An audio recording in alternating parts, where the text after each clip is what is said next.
I just have one thing and one thing only to say to start the show. How about them Cowboys? Oh, my. The drama Dallas choking Cowboys have done it again. And I have an admission to make. I didn't even think this was possible.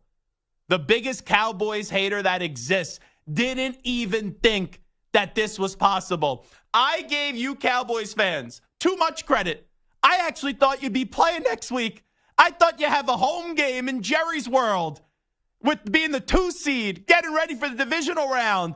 And instead, you do what the Cowboys do best. And this is now an all-time low, an all-time bad defeat. You lost to the 7th seed, Green Bay Packers. Da-na-da-na-na-na. Go, Pack, go!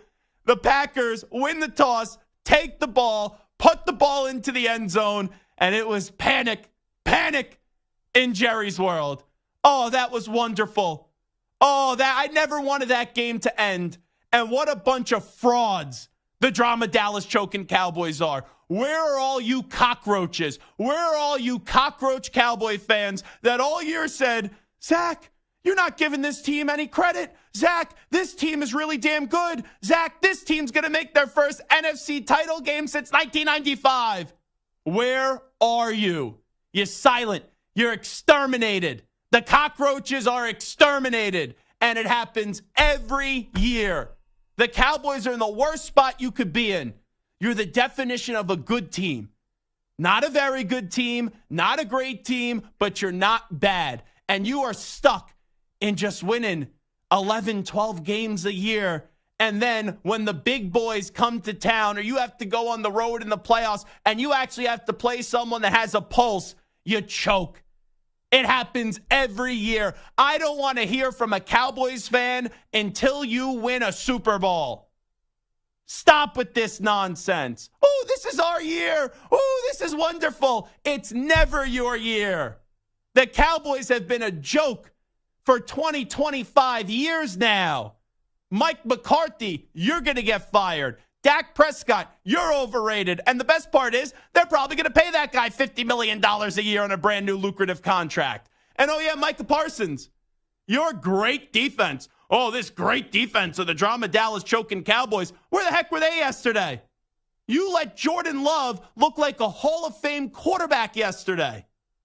So go do another podcast and go speak down to everybody that actually just speaks the truth about the Dallas Cowboys.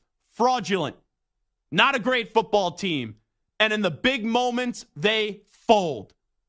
But my, oh my, yesterday was really something.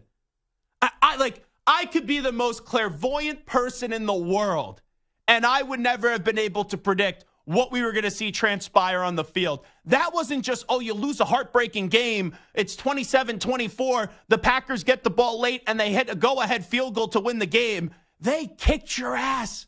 They dragged your body up and down the field from end zone to end zone to end zone to end zone, back and forth, over and over and over and over again for 60 minutes. And don't tell me, oh, but Dak Prescott, he had 400 yards passing. Garbage time stats. How about the interception to Jair Alexander? How about the pick six he threw as well? Oh, this team, bunch of frauds, bunch of losers. That's what the Dallas Cowboys are. And I don't care what they look like in the regular season. Cowboys fans, how stupid can you be? You do this every year. You take the bait every year. Oh, Mike McCarthy calling plays. Oh, Dak Prescott playing like an MVP. Up here are the Cowboys. Great defense, blowing out a bunch of crappy teams. How do you fall for this every year? Every single year. It gets repeated. Where you try to tell us that you're someone that even you down deep know isn't true. This is, oh my God, this is marvelous. Marvelous, marvelous, marvelous. It was hilarious. You know, sometimes people push back when we call the Cowboys America's team.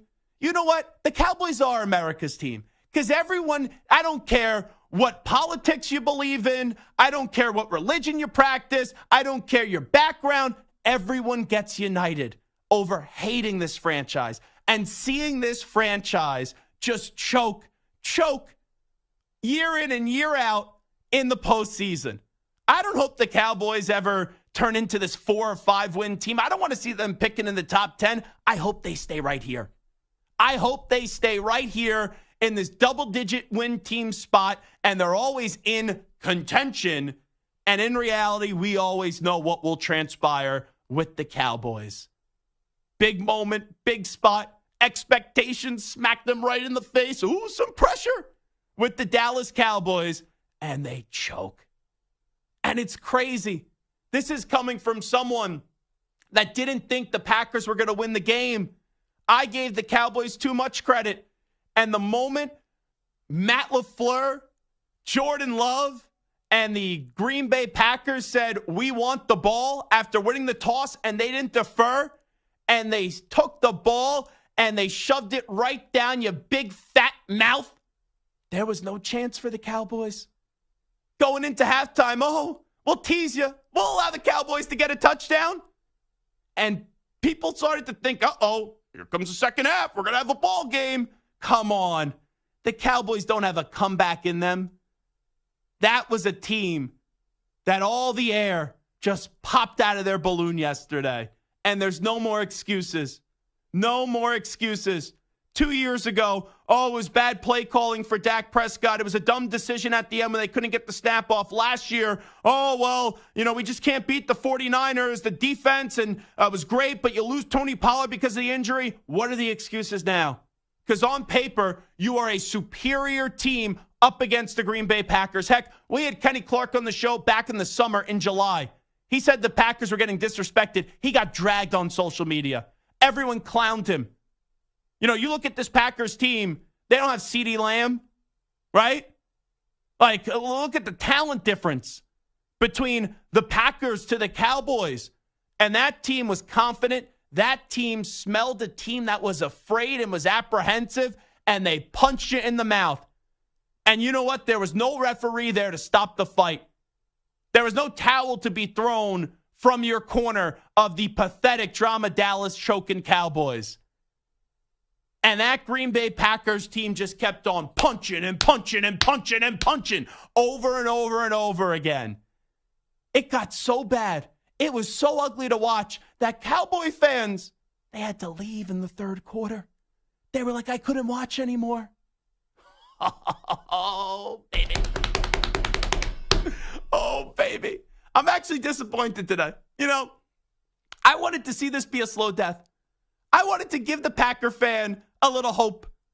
I wanted the Cowboys fan to get a little hope. I wanted the Cowboys to beat the Packers. Get into the second round. Okay, here comes Dallas. Maybe even get another big win, and then the NFC title game just gets smacked. But I'd be lying if I didn't say that this was pretty awesome yesterday. Now, after rubbing it in the faces of Cowboys Nation, which we would love to hear from you today, 855-212-4CBS, 855-212-4227. I'm just going to go on a limb here. I don't think we're going to hear from any Cowboy fans today. Because this is what usually happens with Cowboys fans. They call, and they call, and they call, and they call when the team is winning. When they're winning. When they're winning. When they're winning. But then when they lose, you may have some Cowboy fans with spine. Some of them may have spines. But the overwhelming majority, they go back into hiding. We have to issue a search warrant out for them. We have to slap their faces on a milk carton because they've been MIA. So don't be a gutless, pathetic Cowboy fan today. Face the music. Every Cowboy fan that called me throughout the year and told me I was a hater, I'm an idiot, I'm a moron, I'm a dope, I want to hear from you. I want to hear how you try to talk yourself out of this game yesterday because there's no excuses. There's none. There's nowhere to hide. There's nowhere to run. You got no chance. You got to face the music today. Oh, this is embarrassing. And Mike McCarthy's going to lose his job. I don't think we'll have an announcement today, by the way. I think this will happen sometime tomorrow.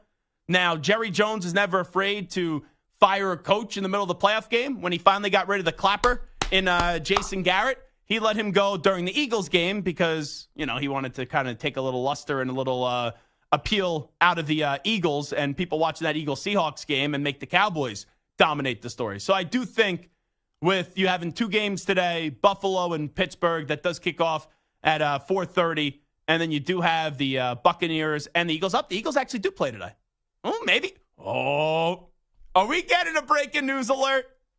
Are we getting a breaking news alert at about 8:30 when the ball's kicked into the air?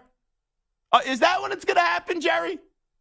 I'm going to put it past him. But I do think after the embarrassment of yesterday, he's going to have his meetings.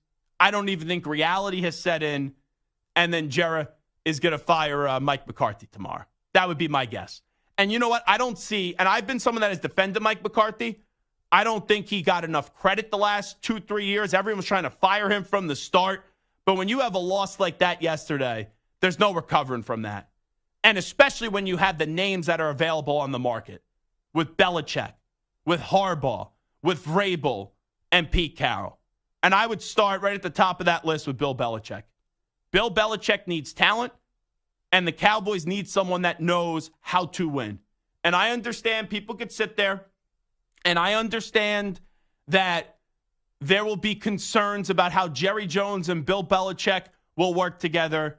If you want Jerry Jones to be serious about winning, and you want to finally see another championship before your time on this earth is over with, you got to find a way to get Belichick. But if you can't get Belichick, maybe Bill wants to go to the Falcons. Maybe Bill doesn't want to deal with Jerry. There's Jim Harbaugh available. There's Mike Vrabel available. There's Pete Carroll available as well. And we even speculated about Bill Belichick. I think we were the first radio show to speculate about Bill Belichick going to the drama Dallas choking Cowboys. We had a take, I had a take on, it was December 3rd, December 4th. I resurfaced it yesterday where I said, I know there's a lot of speculation that maybe Dan Quinn would take over. Why would you make a lateral move there? I would go out and go get Bill Belichick, and that's what the Cowboys should start.